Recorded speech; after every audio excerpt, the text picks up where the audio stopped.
Welcome to Rashmi ಅಭಿರುಚಿ kitchen. ನಾವಿವತ್ತು ಶಾವಿಗೆ ಬಾತ್ ಮಾಡ್ತಾಯಿದ್ದೀವಿ. ಕ್ವಿಕ್ ಆ್ಯಂಡ್ ಈಸಿ ಆಗೋವಂಥದ್ದು. ಇಂಗ್ರೀಡಿಯೆಂಟ್ಸ್ ನೋಟ್ ಮಾಡ್ಕೊಳ್ಳಿ. ಸಖತ್ತಾಗಿರುತ್ತೆ. ಮಾರ್ನಿಂಗ್ ಹೊತ್ತು ಮಾಡ್ಕೋಬೋದು, ನೈಟ್ ಹೊತ್ತು ಮಾಡ್ಕೊಬೋದು, ಈವ್ನಿಂಗ್ಸ್ ಯಾವಾಗನ ಬೇಜಾರಾದಾಗ ಮಾಡ್ಕೊಂಡು ಬಿಸಿ ಬಿಸಿಯಾಗಿ ತಿನ್ಬೋದು. ಜಾಸ್ತಿ ಇಂಗ್ರೀಡಿಯೆಂಟ್ಸು ಇಲ್ಲ, ಸ್ವಲ್ಪ ಇಂಗ್ರೀಡಿಯೆಂಟ್ಸ್ ಮಾತ್ರ. ಮ್ಯಾಗಿಗಿನ್ನ ಬೇಗ ಆಗುತ್ತೆ ನೋಡಿ. ಎಲ್ಲ ಇಂಗ್ರೀಡಿಯೆಂಟ್ಸ್ ತೆಗೆದಿಟ್ಕೊಂಡಿದ್ದೀನಿ ನಾನು. ಒಂದು ಪ್ಯಾನಲ್ಲಿ ಆಯಿಲ್ ಹಾಕ್ಕೊತಾ ಇದ್ದೀನಿ. ಒಂದು 3 to 4 ಟೇಬಲ್ ಸ್ಪೂನಷ್ಟು ಆಯಿಲ್.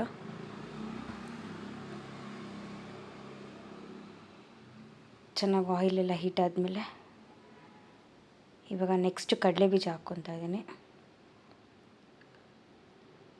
ಒಂದು ಸ್ವಲ್ಪ ಕಡಲೆ ಬೀಜ ರೋಸ್ಟ್ ಆಗ್ತಿದ್ದಂಗೆ ನಾವು ಒಂದು ಸ್ವಲ್ಪ ಕಡಲೆಬೇಳೆ, ಒಂದು 1.5 ಟೇಬಲ್ ಸ್ಪೂನಷ್ಟು ಕಡಲೆಬೇಳೆ ತೊಗೊಂಡಿದ್ದೀನಿ. ಚೆನ್ನಾಗಿ ಮಿಕ್ಸ್ ಮಾಡ್ಕೊಳ್ಳಿ. ಸ್ವಲ್ಪ ಕಾಯಿಲಿ ಚೆನ್ನಾಗಿ ಎರಡೂ. ಕರಿಬೇವಿನ ಸೊಪ್ಪು ಹಾಕ್ಕೊಂಡಿದ್ದೀನಿ. ಸ್ವಲ್ಪ ಹೈ ಫ್ಲೇಮ್ ಇಟ್ಕೊಂಡಿದ್ದೀನಿ, ನೀವು ಒಂಚೂರು ಲೋ ಫ್ಲೇಮ್ ಇಟ್ಕೊಂಡೇ ಮಾಡ್ಕೊಳ್ಳಿ.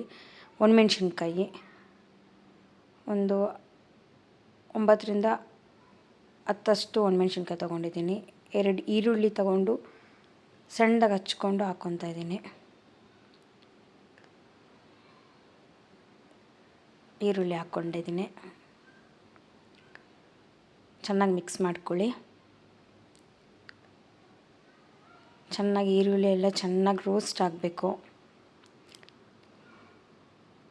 ಇಲ್ಲಾಂದರೆ ತಿನ್ಲಿಕ್ಕೆ ಒಂಥರ ಅನಿಸ್ತಾ ಇರುತ್ತೆ. ಅದು ಚೆನ್ನಾಗಿ ರೋಸ್ಟಾಗಿ ಅದ್ರ ಫ್ಲೇವರು ಎಲ್ಲ ಚೆನ್ನಾಗಿ ಬರುತ್ತವಾಗ. ಚೆನ್ನಾಗಿ ಫ್ರೈ ಆಗಲಿ ಈರುಳ್ಳಿ. ನೋಡಿ, ಚೆನ್ನಾಗಿ ಫ್ರೈ ಆಗಿದೆ ಈರುಳ್ಳಿ. ಇವಾಗ ಒಂದು ಅರಿಶಿನ ಪುಡಿ ಹಾಕ್ಕೊತಾ ಇದ್ದೀನಿ. ಒಂದು ಚಿಟಿಕೆ ಅಷ್ಟು ಅರಿಶಿನ ಪುಡಿ, ಒಂದು ಚಿಟಿಕೆನೂ ಒಂದು ಅರ್ಧ ಟೇಬಲ್ ಸ್ಪೂನಷ್ಟು ಅರಿಶಿನದ ಪುಡಿ.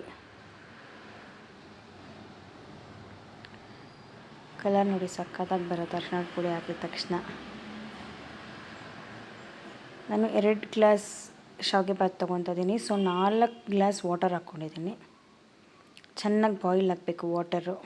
ನೋಡಿ, 2 ಗ್ಲಾಸ್ ಶಾವಿಗೆಗೆ 4 ಗ್ಲಾಸಷ್ಟು ವಾಟರು. ಇವಾಗ ಮತ್ತು 1 ಗ್ಲಾಸ್ ತೊಗೊತೀನಿ ಅಂದರೆ ಅದ್ರ ಡಬಲ್ ಪಟ್ಟು ತಗೊಳ್ಳಿ ಅಷ್ಟೆ. ಚೆನ್ನಾಗಿ ಹಾಕ್ಕೊಂಡು ಮಿಕ್ಸ್ ಮಾಡ್ತಾ ಇದ್ದೀನಿ. ಸ್ವಲ್ಪನೇ ಹಾಕ್ಕೊಂಡು ಮಿಕ್ಸ್ ಮಾಡ್ಕೊಳ್ಳಿ ಚೆನ್ನಾಗಿ. ನೀರೆಲ್ಲ ಚೆನ್ನಾಗಿ ಬಾಯ್ಲ್ ಆದಮೇಲೆ ಹಾಕ್ಕೊಬೇಕು ಶಾವಿಗೆ ಬಾತು. ಇಲ್ಲಾಂದರೆ ಕ್ಲೀನಾಗಿ ಬೇಯಲ್ಲ ಶಾವಿಗೆ.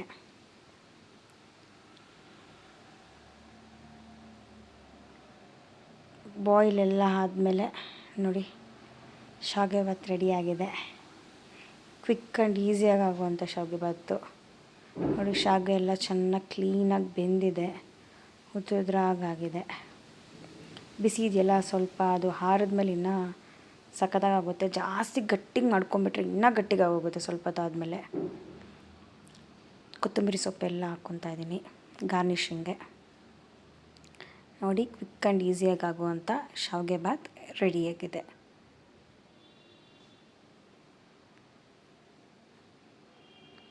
ಲೈಕ್ ಮಾಡಿ, ಶೇರ್ ಮಾಡಿ, ಸಬ್ಸ್ಕ್ರೈಬ್ ಮಾಡಿ ರಶ್ಮಿ ಅಭಿರುಚಿ ಕಿಚನ್ಗೆ. Thank you.